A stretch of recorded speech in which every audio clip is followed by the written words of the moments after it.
Welcome to Democracy Now!, democracynow.org, the War and Peace Report. I'm Amy Goodman. In Libya, rescue efforts continue in the eastern city of Derna following the catastrophic flooding brought about by Storm Daniel's torrential rains, which caused 2 dams to burst. An estimated 6,000 people have died, though that number is expected to go up. Bodies have been buried in mass graves. In front of Derna's hospital, people are searching for their loved ones amidst the dead bodies lined up on the ground. This is the hospital's manager, Mohammed Al-Kabisi. The number of dead in this particular section is 1,700 deaths so far. We counted them as they were lying in the hallways. Whoever is identified is then buried. There are some who have not been identified. So we started photographing them and assigning numbers to them, then burying them as well. On the other side, they buried 500 people. Things are very bad. The hospital is dilapidated. Derna's mayor said the city's dams have not been maintained since 2002. Much of Libya's infrastructure has crumbled during the years-long war and political instability, fueled by U.S. and foreign intervention that's gripped the nation. After headlines, we'll speak with a climate activist in Tripoli. House Speaker Kevin McCarthy has ordered 3 congressional committees to launch an impeachment inquiry into President Biden. It appears that the president's family has been offered special treatment by Biden's own administration, treatment that not otherwise would have received if they were not related to the president. These are allegations of abuse of power, obstruction, and corruption, and they warrant further investigation by the House of Representatives. The move came under pressure from far-right Republicans who threatened to remove him as Speaker. House investigations led by Republicans have not produced any evidence that Biden personally benefited from his son Hunter Biden's business deals. McCarthy did not schedule a full House vote on opening the inquiry, as some more moderate Republicans have opposed the action. This all comes as McCarthy's trying to gain his party's support for a deal to keep the government funded beyond a looming September 30th deadline. Florida's far-right lawmaker Matt Gaetz threatened Tuesday to bring a motion that could oust McCarthy over the spending bill, investigations into the Bidens and other issues. Mr. Speaker, you are out of compliance with the agreement that allowed you to assume this role. The path forward for the House of Representatives is to either bring you into immediate total compliance or remove you pursuant to a motion to vacate the chair. The White House said the impeachment inquiry was, quote, extreme politics at its worst, while House Minority Leader Hakeem Jeffries dismissed it as illegitimate and, quote, a kangaroo court fishing expedition and conspiracy theater rolled into one. North Korean leader Kim Jong-un and Russian President Vladimir Putin met earlier today at the Vostochny Cosmodrome in far eastern Russia. Just hours before the leaders met, Pyongyang fired 2 short-range ballistic missiles off its east coast. Kim spoke as the brief summit opened. Russia is now in the sacred fight against hegemonic forces in order to protect its sovereignty and security interests. We have constantly expressed our full and unconditional support for all the decisions taken by the president and the Russian leadership, and I want to assure you that we will always be together with Russia in the fight against imperialism. The details of the Kim-Putin summit are not known, but North Korea and Russia are expected to be in talks over the trade of weapons and military technology. Meanwhile, during a speech at the Eastern Economic Forum in Vladivostok on Tuesday, Putin said Donald Trump's prosecution shows the rottenness of U.S. politics.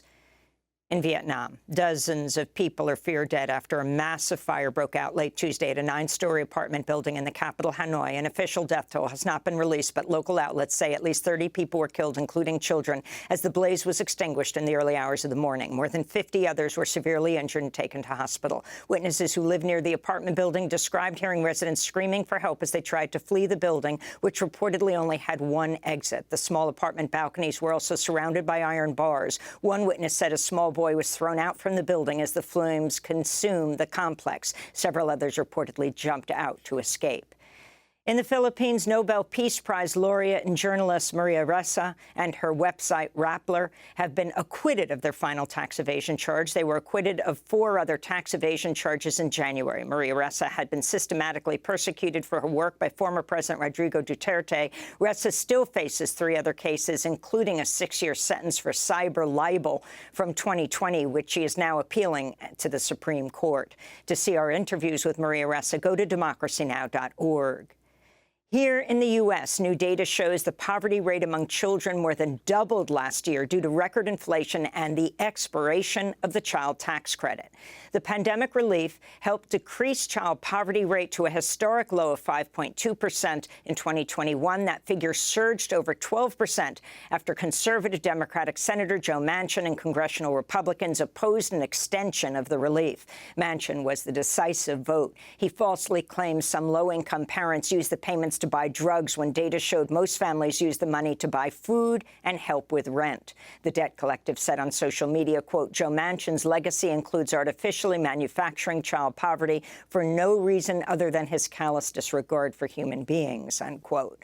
Overall poverty also increased in 2022 to 12.4%, up from 7.8% in 2021, with more than 37 million U.S. residents living in poverty, the largest single-year jump ever recorded in the U.S.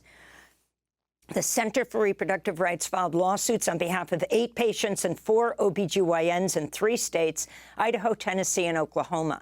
The plaintiffs argue abortion bans led to doctors refusing to provide the procedure, even in emergency situations, over fears of prosecution and other penalties. One of the patients, Nicole Blackman, was forced to carry out her pregnancy after doctors in Tennessee refused to provide an abortion, even though there was no chance the fetus would survive. She went on to suffer from preeclampsia, which can be fatal, and delivered a stillborn 7 months into the pregnancy. Nancy Northup, head of the Center for Reproductive Rights, said, quote, no one should have to be at death's door to receive essential health care. But that's exactly what happens when doctors are forced to practice medicine under threat of imprisonment. The women standing up today survived, but it's only a matter of time before someone does not, Northup said. In Tennessee, a federal grand jury indicted 5 former Memphis police officers for the beating death of Tyree in January. In addition to state second-degree murder charges, the officers now also face federal civil rights conspiracy and obstruction charges. Video footage shows the men brutally beating, tasing, and pepper spraying the 29-year-old black father during a traffic stop, which led to his death 3 days later. Tyree Nichols' father, Rodney Wells, spoke Tuesday following the new indictment. This is a long time coming, and we're so glad that we've reached this point. Now, the next milestone is the actual convictions. Amen. That's right. Yeah. Justice for Tyree. Justice for Tyree. Justice for Tyree. Justice for Tyree. In Ohio, the family of Takia Young is demanding justice weeks after the 21-year-old pregnant mother was shot dead as she was attempting to drive away from a Kroger grocery store parking lot. The police pursued the young black woman after accusing her of shoplifting. Body cam video was released Friday. The family's lawyer, Sean Walton, said, quote, what's clear is that petty theft does not justify murder, and comply or die is not the rule of law in this country. The fact that an unarmed woman was shot unjustifiably, then dragged from her car and handcuffed after being shot should shock the conscience of everyone, he said. Opening arguments took place in a D.C. courtroom Tuesday in the closely watched antitrust case brought by the federal government in 38 states and territories against Google. They accuse Google of illegally protecting its search engine monopoly by paying billions of dollars to Apple and other smartphone companies and web browsers to be their default search engine. It's the largest antitrust lawsuit brought by the U.S. government against a major tech company since the Justice Department sued Microsoft over 20 years ago. U.S. District Judge Amit Mehta is presiding over the case. He could theoretically order the breakup of Google should the company lose, though analysts say it's more likely Google would be forced to change its business practices. A loss for the government could have implications for its ability to regulate tech and other industry monopolies. The trial is expected to last 10 weeks. In a major victory for climate activists, New York University plans to divest from fossil fuels. Student organizers have been pushing for the divestment for nearly 20 years. The Guardian reported the chair of the NYU Board of Trustees announced a decision in an August letter addressed to Sunrise NYU. The group wrote on social media, quote, "This is a huge win for climate justice. Congratulations to every student organizer who made this happen," they said. And in Washington, D.C., at least 34 Indigenous activists were arrested as they rallied in front of the White House, calling on President Biden to grant clemency to political prisoner Indigenous leader Leonard Peltier. Peltier has maintained his innocence over the 1975 killing of 2 FBI agents in a shootout on the Pine Ridge Reservation in South Dakota. His conviction was riddled with irregularities and prosecutorial misconduct. This is Indigenous writer, historian Nick Estes speaking at yesterday's action, which took place on Peltier's 79th birthday. All Leonard Peltier was fighting for is the future of our people as Indigenous people, because they tried to take that away with boarding schools. They tried to erase our children. It's not just about taking them and making them speak English. When you steal youth, you try to steal the future. And those are some of the headlines. This is Democracy Now!, democracynow.org, The War and Peace Report.